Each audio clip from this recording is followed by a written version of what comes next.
평안하셨습니까? 예배를 지난 삶으로 우리 신앙이 자라기를 소망하며 오늘도 인사드립니다. 오늘은 6월 13일 토요일입니다. 매일 성경 오늘 본문은 고린도전서 8장 1절에서 13절입니다. 성경을 읽겠습니다. 우상의 제물에 대하여는 우리가 다 지식이 있는 줄을 아나 지식은 교만하게 하며 사랑은 덕을 세우나니 만일 누구든지 무엇을 아는 줄로 생각하면 아직도 마땅히 알 것을 알지 못하는 것이요 또 누구든지 하나님을 사랑하면 그 사람은 하나님도 알아주시느니라. 그러므로 우상의 제물을 먹는 일에 대하여는 우리가 우상은 세상에 아무것도 아니며 또한 하나님은 한 분밖에 없는 줄 아노라. 비록 하늘에나 땅에나 신이라 불리는 자가 있어 많은 신과 많은 주가 있으나 그러나 우리에게는 한 하나님 곧 아버지가 계시니 만물이 그에게서 났고 우리도 그를 위하여 있고 또한 한 주 예수 그리스도께서 계시니 만물이 그로 말미암고 우리도 그로 말미암아 있느니라. 그러나 이 지식은 모든 사람에게 있는 것은 아니므로 어떤 이들은 지금까지 우상에 대한 습관이 있어 우상의 제물로 알고 먹는 거로 그들의 양심이 약하여지고 더러워지느니라. 음식은 우리를 하나님 앞에 내세우지 못하나니 우리가 먹지 않는다고 해서 더 못 사는 것도 아니고 먹는다고 해서 더 잘 사는 것도 아니니라. 그런즉 너희의 자유가 믿음이 약한 자들에게 걸려 넘어지게 하는 것이 되지 않도록 조심하라. 지식 있는 네가 우상의 집에 앉아 먹는 것을 누구든지 보면 그 믿음이 약한 자들의 양심이 담력을 얻어 우상의 제물을 먹게 되지 않겠느냐. 그러면 네 지식으로 그 믿음이 약한 자가 멸망하나니 그는 그리스도께서 위하여 죽으신 형제라. 이같이 너희가 형제에게 죄를 지어 그 약한 양심을 상하게 하는 것이 곧 그리스도에게 죄를 짓는 것이니라. 그러므로 만일 음식이 내 형제를 실족하게 한다면 나는 영원히 고기를 먹지 아니하여 내 형제를 실족하지 않게 하리라. 아멘.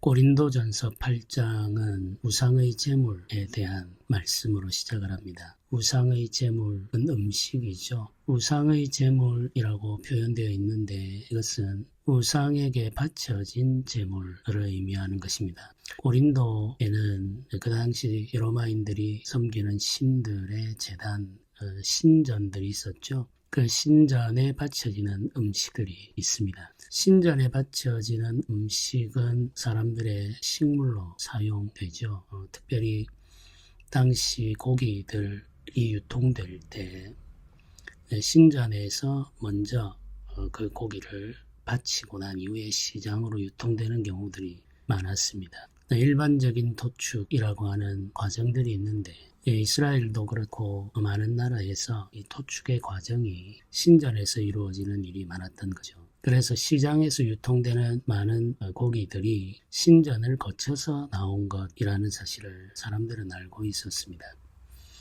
그것을 우상의 제물이라고 말하기도 하고 실제로 이제 신전에서 제사를 드린 이후에 그 음식을 나누어 먹는 경우들이 있는 거죠. 이스라엘 백성들의 경우에는 화목제를 드린 후에 그 제사 드린 고기의 일부를 돌려받아서 식사를 하지 않습니까? 이런 형태가 이방인들의 삶 속에도 있었다는 이야기죠. 우상에게 제사를 드린 이후에 그 음식을 나누어 먹게 되는데 그때 그 음식을 먹을 것이냐 말 것이냐 혹은 먹어도 되느냐 먹으면 안 되느냐 이런 문제가 발생하는 겁니다. 우리나라에도 이러한 논쟁들이 있었죠. 명절이 되면 차례를 지내고 기일이 되면 제사를 드리지 않습니까? 그때 우리가 음식을 준비합니다. 음식을 차려놓고 차례를 지내거나 제사를 드린 후에 그 음식을 가족들이 나누어 먹습니다. 믿는 신자들이 그 음식을 먹어도 되느냐 먹으면 안 되느냐 이걸 두고 토론을 했던 기억이 있습니다. 지금은 제사 드리는 사람들도 많이 줄었죠. 믿지 않는 사람들도 제사를 드리지 않는 사람들이 참 많습니다. 그렇기 때문에 이런 논쟁들이 사실 요즘에는 뭐 그렇게 많지가 않죠. 물론 이제 저 같은 경우에는 이제 저희 집에는 제사가 완전히 사라져 버렸기 때문에 이런 고민이나 생각을 할 이유가 없습니다만은 아직도 제사를 드리고 있는 집의 경우에 성도들이 그 제사 드릴 때 사용했던 음식을 먹어도 되는가 하는 의문을 가질 수가 있겠습니다. 고린도전서는 이런 질문에 대한 답을 제공하고 있죠. 우상의 제물에 대하여 우리가 다 지식이 있는 줄을 안다. 이렇게 시작하는데 지식에 대해서 정의를 할 때 이렇게 말합니다. 지식은 교만하게 한다. 이런 정의를 내리죠. 지식이 사람을 교만하게 하는 경향성이 있음을 지적하고 있습니다. 무엇을 안다라고 하는 것은 좋은 일입니다. 우리는 지식을 사모해야 하고 지식을 가지기를 원해야 되죠. 그러나 지식이 가지고 있는 경향성에 대해서도 이해하고 있어야 됩니다. 지식은 사람을 교만하게 하는 경향성이 있습니다. 지식을 가진 사람과 지식을 가지고 있지 않은 사람이 있죠. 이 두 사람이 함께 할 때 지식을 가지고 있는 사람은 지식을 가지고 있지 않은 사람보다 자신이 더 우월한 존재라고 생각하는 경향성에 빠지기가 쉽죠. 그래서 지식이 사람을 교만하게 한다 이렇게 지금 말을 하는 거죠. 네, 지식과 대조되는 것이 사랑입니다. 지식은 사람을 교만하게 하는 경향성이 있지만 사랑은 덕을 세우는 경향성이 있다 이렇게 말합니다. 덕을 세운다라고 하는 말은 사람의 마음을 견고하게 한다 이런 의미로 생각을 하면 되겠습니다. 우리 이웃에 대한 것이죠. 덕을 세운다라고 할 때 나의 덕을 말하는 것이 아니고 우리 이웃의 덕을 말하는 겁니다. 덕이라고 하는 것은 그 사람의 마음, 그 사람의 신앙을 견고하게 한다 이런 의미죠. 사랑은 우리 이웃들에게 유익을 끼치는 경향성을 가지고 있는 거죠. 그래서 지식과 사랑 둘 중에 무엇이 더 나은가를 꼭 비교해야 한다면 사랑이다 이렇게 말을 하고 있는 겁니다. 그렇다고 해서 지식이 무가치하다라고 말을 하고 있는 건 아닙니다. 지식은 필요한 거죠. 지식을 추구하는 것은 좋은 일입니다. 그러나 그 지식으로 말미암아 교만하게 된다면 문제가 있다는 사실을 알라는 거죠. 그래서 지식을 추구할 때 사랑을 함께 추구해야 된다는 사실을 가르쳐 주고 있는 겁니다. 우리가 무엇인가를 배워 알게 되었을 때 우리가 알고 있다는 자만에 빠지지 않도록 조심해야 한다는 사실을 이 절이 알려주죠. 만일 누구든지 무엇을 아는 줄로 생각하면 아직도 마땅히 알 것을 알지 못하는 것이다. 이렇게 말합니다. 내가 무엇인가를 알고 있다라고 자만하는 상태에 이르렀다면 이런 말이죠. 무엇을 알고 있다고 하는 자만을 갖게 되었다면 그 사람은 진정으로 알아야 할 것을 알지 못하는 상태다. 이건 성경에 기록되어 있는 말입니다만은 이건 철학에 있어서 아주 오래된 교훈, 격언이기도 합니다. 무엇인가를 알고 있다고 생각하는 자는 진정으로 알아야 할 것을 알지 못하는 자다라고 하는 이 가르침. 이건 이제 그리스 철학에서도 오래도록 전수해져 온 진리의 가르침이죠. 우리가 무엇을 알 수 있습니다. 그러나 우리가 알고 있는 그 지식은 이 우주 세계, 하나님이 창조하신 이 세계의 지식이 아주 작은 파편에 불과하죠. 작은 조각에 불과합니다.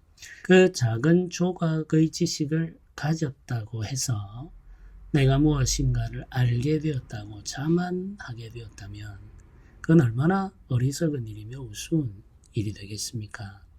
우리가 알고 있는 것보다 우리가 모르고 있는 것이 훨씬 더 많기 때문에 우리가 무엇을 알았다고 해서 자랑하거나 자만할 수는 없는 거죠.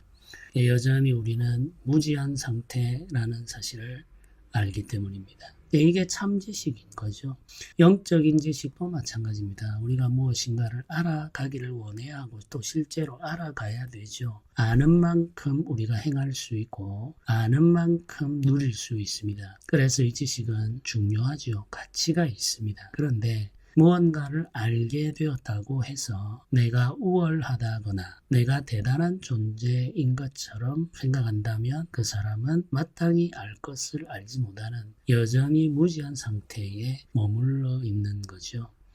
우리가 알아야 할 정말 진정하고 참된 지식은 우리가 아무리 많은 것을 안다 할지라도 여전히 우리는 모르는 것이 훨씬 많은 존재라고 하는 지식이죠.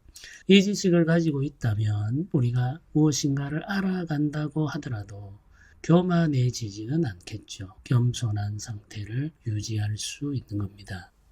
고린도 교회의 어떤 사람들은 지식을 가지게 됨으로 말미암아 교만해진 거죠. 특별히 우상에 대한 지식입니다. 우상에 대한 지식이라고 하는 건 이거죠. 이 세상 많은 사람들이 섬기고 있는 우상, 신들이라고 하는 것은 여호와 하나님을 제외하고는 다 거짓된 것이고 사람들에 의해 만들어진 것이죠. 만들어진 신이기 때문에 사실 그 신들은 존재하지 않는 신이며 사람들이 만들어 이름을 부르는 그 많은 신들은 허상이기 때문에 그 신들에게는 능력이 없습니다. 그리고 그들에게 바쳐지는 제사와 제물이라고 하는 것도 다 헛된 일인 거죠.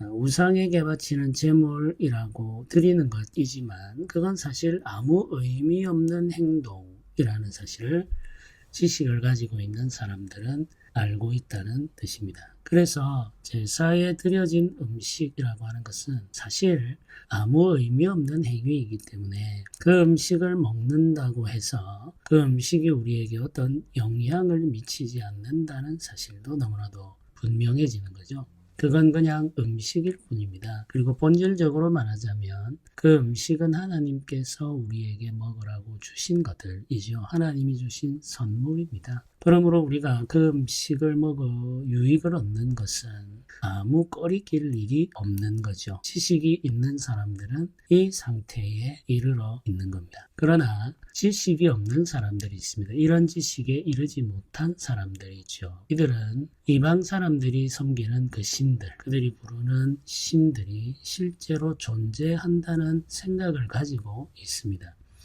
그리고 그들에게 드려지는 제사와 제사의 음식들 역시 신들에게 바쳐진 것이라고 생각을 합니다. 이미 신들의 음식이 되었기 때문에 그 신들의 음식을 먹는 것은 그 신을 섬기는 우상 숭배에 참여하는 것과 같으며 그 음식으로 말미암아 나의 영혼과 나의 몸이 오염될 수 있다는 생각도 가지고 있는 거죠. 이 사람들은 우상은 아무것도 아니며 실제로는 존재하지 않는 것이라는 지식을 가지고 있지 못한 거죠. 그래서 이들은 우상숭배와 우상숭배에 사용된 그 음식에 대해서 꺼리끼는 마음을 가지고 있습니다. 근데 이 꺼리끼는 마음을 가지고서 그 음식을 먹게 된다면 그 음식을 먹을 때 이 사람의 양심이 흔들리게 되고 그 양심이 흔들림으로 말미암아 실제로 우상 숭배에 참여한 것과 같은 상태에 이를 수 있게 된다는 거죠. 이게 이제 연약한 사람들, 지식이 부족한 사람들이 시험에 빠져드는 과정이라고 고린도전서가 알려주고 있습니다. 그러면 지식이 있는 사람과 지식이 없는 사람이 한 교회를 이루어 살고 있고 그들이 사는 세상에는 가까운 곳에 신전이 있으며 신전에서 바쳐지는 음식이 있습니다. 그리고 우리가 먹는 음식들 중에 그 신전에서 바쳐진 음식들이 유통되고 있단 말이죠. 시장에서도. 그럴 때 과연 우리가 먹는 음식들이 신전에 바쳐진 것인지 아닌지를 어떻게 구별할 수 있느냐 하는 것에 대한 두려움과 꺼리낌이 지식이 없는 사람들 사이에서 일어납니다. 심지어는 지식이 있는 사람들 중에는 아무 거리낌 없이 신전에 들어가서 그 신전에 바쳐진 음식을 사람들과 함께 먹으며 교제하는 대범함을 보이기도 합니다. 이들은 그 행위 자체가 아무 의미가 없다는 것을 알기 때문에 신전에 들어갈 때에도 두려움이 없고 거리낌이 없으며 그곳에 바쳐진 음식을 먹는 일에도 두려움과 거리낌이 없습니다. 그런데 그 모습을 지켜보는 믿는 누군가가 그 지식을 가지고 있지 못할 때에는 문제가 발생하는 거죠. 믿는 형제가 우상의 제물에 참여하고 있다는 사실을 보았단 말이죠. 그러면 그 사람은 믿는 형제가 우상 숭배에 참여한 것이라고 생각하게 되는 겁니다. 그래서 형제를 정죄하는 죄에 빠질 수가 있겠죠. 심지어 어떤 경우에는 그 지식이 있는 사람이 대범하게 거리낌 없이 우상의 제물에 참여하는 모습을 보고 자신도 그 일을 할 수가 있습니다. 그런데 이 사람은 충분한 지식을 가지고 있지 않기 때문에 그 일을 할 때 양심의 꺼리낌을 경험하게 된다는 말이죠. 두려움도 느끼게 되는 겁니다. 그럴 때에 양심이 온전하지 않기 때문에 하나님께 범죄하는 일이 일어날 수가 있다는 거죠. 그걸 지금 경고하고 있는 겁니다. 이런 상황들이 교회 회중들 사이에서 실제로 일어나고 있었던 거죠. 고린도 교회에서. 그래서 구절을 보면 이렇게 말합니다. 너희의 자유가 믿음이 약한 자들에게 걸려 넘어지게 하는 것이 되지 않도록 조심하라. 이렇게 말합니다. 우리에게는 자유가 있죠. 그 자유를 누릴 수 있는 지식도 있습니다. 그런데 우리의 자유가 누군가에게 걸려 넘어지게 하는 거치는 돌이 될 수도 있다는 사실을 알고 자유를 사용할 때 조심하라는 이야기죠. 삼가하고 조심하라는 이야기입니다. 네, 이것이 자유를 누릴 때 우리가 가져야 될 마음의 가짐인 거죠. 우리의 자유만 그렇겠습니까? 우리가 자유를 누릴 때 그 자유가 누구를 넘어뜨리는 일이 될 수 있다면 우리가 평화를 누릴 때도 마찬가지죠. 우리가 평화를 누릴 때 누군가는 전쟁 같은 삶을 살아야 할 수 있습니다. 우리가 평화를 누리기 위해서 누군가는 군에 복무해야 되지 않습니까? 그것과 같은 이치죠. 우리가 편안한 삶을 살기 위해서는 누군가는 수고로운 삶을 살아야 됩니다. 우리가 쉬기 위해서는 누군가가 일을 해야 되는 거죠. 이게 이제 우리가 살아가는 삶의 이치지 않습니까? 우리가 편안히 앉아서 밥을 먹기 위해서는 누군가는 주방에서 땀을 흘리며 수고해야 되는 거죠.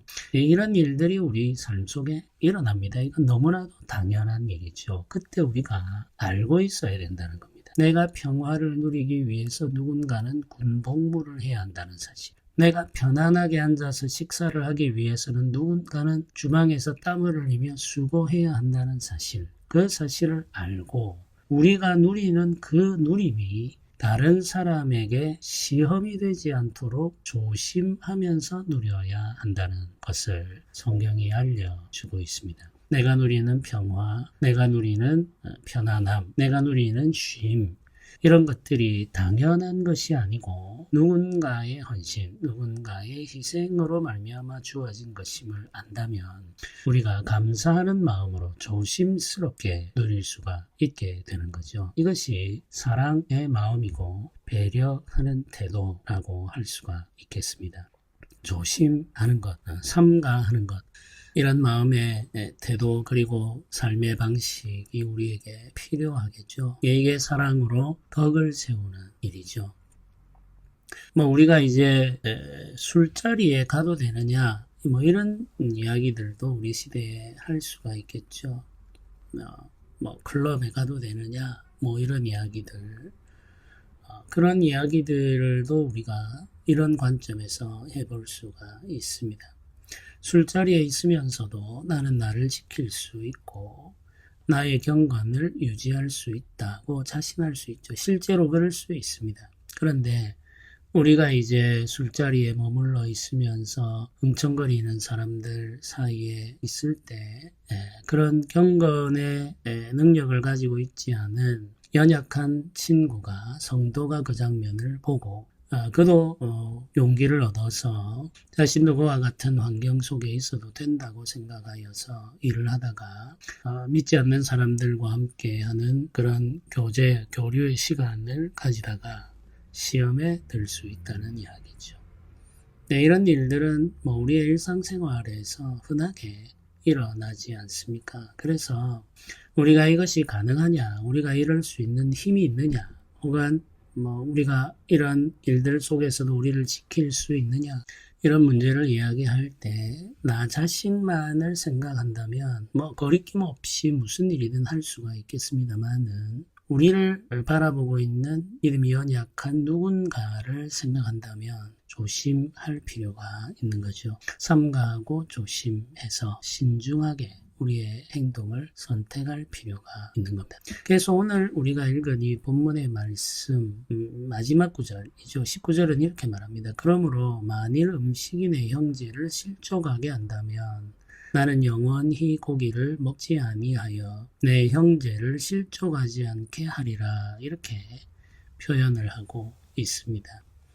이제 우상의 제물 중에서 고기를 특정했죠. 이 고기를 특정한 이유는 고기가 유통되는 과정에서 우상에게 드려지는 바쳐지는 이 제사의 의식이 포함되는 경우들이 너무나도 많았기 때문에 그렇습니다. 도축의 과정에 제의가 개입되어 있는 거죠. 고대 사회에 흔히 발견되는 현상입니다. 그래서 고기, 시장에서 유통되는 고기들 중에 상당 부분이 제단에서 도축되고 제단에 바쳐진 후에 시장으로 들어온단 말이죠.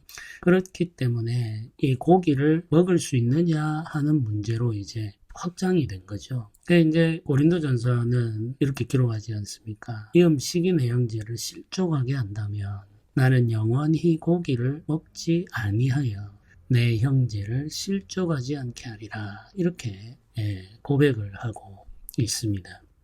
음식보다 형제가 더 중요하다는 이야기죠. 이 음식은 우리를 온전히 살게 하는 것이 되지를 못합니다.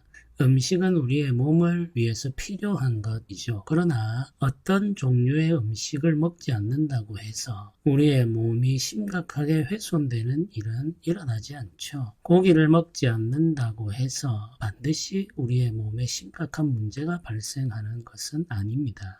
다른 방법으로 충분히 영양을 섭취할 수가 있기 때문에 그렇죠. 우리가 먹는 음식이 우리를 하나님 앞에 세워주는 것은 아니기 때문에 이 음식에 대한 집착을 버린다면 형제를 위하여 음식을 포기할 수 있다는 이야기죠. 절제할 수 있다는 이야기입니다. 이것이 참된 자유이고 참된 지식이라고 지금 고린도전서가 가르쳐주고 있습니다.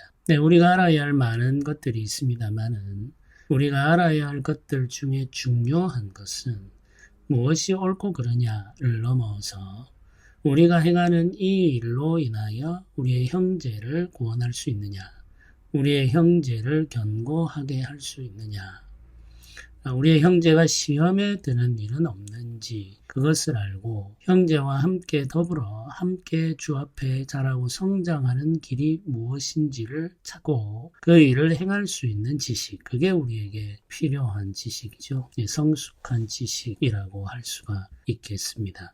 우리 교회에도 이런 지식을 가지고 있는 성도들이 많아지기를 소망하며 기도합시다. 그리고 이런 지식을 가지고 있는 사람들이 교회의 일꾼들이 되고 교회를 다스리는 직분자가 될 수 있도록 기도해야 되겠습니다. 이런 참된 지식, 성숙한 지식이 교회를 섬기는 일꾼들에게 필요하다는 사실을 기억하면서 오늘도 기도하는 저와 여러분들이 되시기를 주님의 이름으로 부탁드립니다. 함께 기도드리겠습니다. 은혜로우신 하나님 아버지, 우리가 하나님을 아는 지식 안에 성장하기를 원합니다. 그러나 이 지식이 우리를 교만하게 하지 않도록 지켜주시고 이 지식의 사랑을 더하여 이웃들의 덕을 세우는 삶을 살게 하여 주시기를 원합니다. 우리가 온전하기를 원하오니 우리의 지식의 사랑을 더하셔서 주의 교회를 유익하게 하는 삶이 되게 하여 주옵소서. 감사드립니다. 예수님의 이름으로 기도드립니다. 아멘.